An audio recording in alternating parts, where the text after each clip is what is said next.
turns out that Donald Trump is correct. Ted Cruz is a giant liar. And he's got liars working for him. Yep. And he's scheming, and his father is nuts, which wouldn't all by itself be reason enough to dismiss someone. Obviously, his father's not running for president. But clearly, Ted Cruz made it very clear that his father's faith and his father's role in his life is very significant.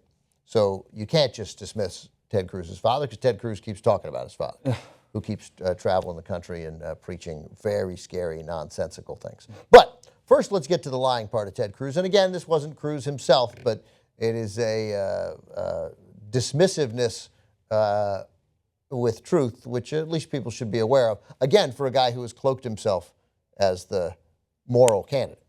But I guess that doesn't apply here. So what has he already done? He already lied about Ben Carson leaving the race and told people they had to vote for Ben Carson. What was the other thing he did before this one? There was another good one. So here's what happened yesterday. So on Sunday, Ted Cruz is campaigning, I think in Pennsylvania, but he's campaigning, and he and Marco Rubio are staying at the same hotel. And there's a YouTube video that went up on Matthew Misbani's YouTube channel, whoever that is, but good for Matthew Misbani. So he puts up this video, and it was posted by the University of Pennsylvania student newspaper, the Daily Pennsylvanian. And the great thing about the story is you see Marco Rubio, and clearly the morning, walk behind Ted Cruz's dad, Rafael Cruz, and a staffer for Ted Cruz, who looks suspiciously like Ted Cruz. Apparently that's who Ted Cruz hires, people who look like Ted Cruz.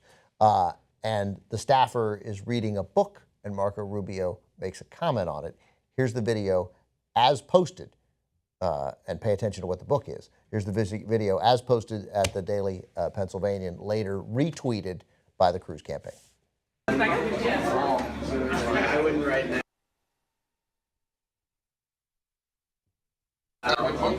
Yes, sir. Especially now. This is a lot. Why are we being Okay, so the book, of course, was the Bible, right?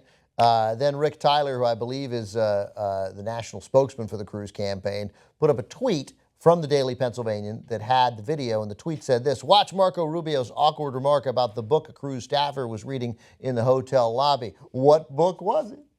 Right? And of course, it's the Bible, and so we are to believe from the Cruz campaign that Marco Rubio, in a room filled with people, would walk past Ted Cruz's father and a Cruz staffer who was reading the Bible, and his young son. Rubio is walking, if you saw in the video, with his son, see the Bible with his son and go, yeah, not what was the quote there? Not many answers in it. Especially that one. Like, the Bible has no answers in it, but your particular version of the Bible is a particular shitty one. So, obviously, then we also now have what we now believe to be the more accurate depiction of what that conversation was, or more accurate translation of what that conversation was. Obviously, it was hard to hear, but here is what Marco Rubio actually said. I wouldn't write that.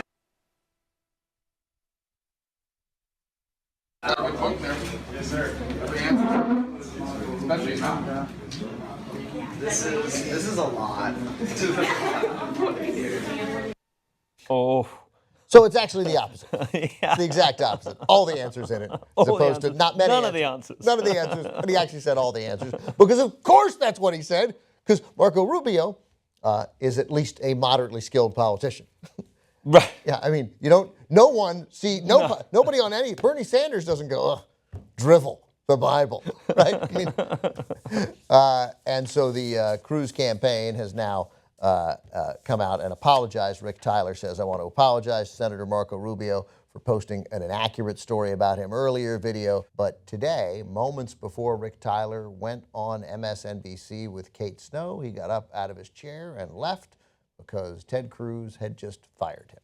So Rick Tyler, Cruz spokesman, out of a job, technically asked to resign and not fired. So here's the story, according to Rafael Cruz, of how the Cruz family, Ted and Heidi and the kids and the campaign, all decided that, yes, the time was right for Ted Cruz to run for president of the United States. My son Ted and his family spent 6 months in prayer, seeking God's will for this decision. Again, this is Rafael Cruz.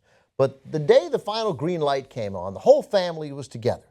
It was a Sunday. It was We were all at his church, First Baptist Church in Houston, including his senior staff. After the church service, we gathered at the pastor's office. We were on our knees for 2 hours. You were on your knees for 2 hours. For the love of God, that can't be what God has in mind. It can't be. I'm not a religious person. It won't sound like it in this segment. I respect religious people. This is nuts.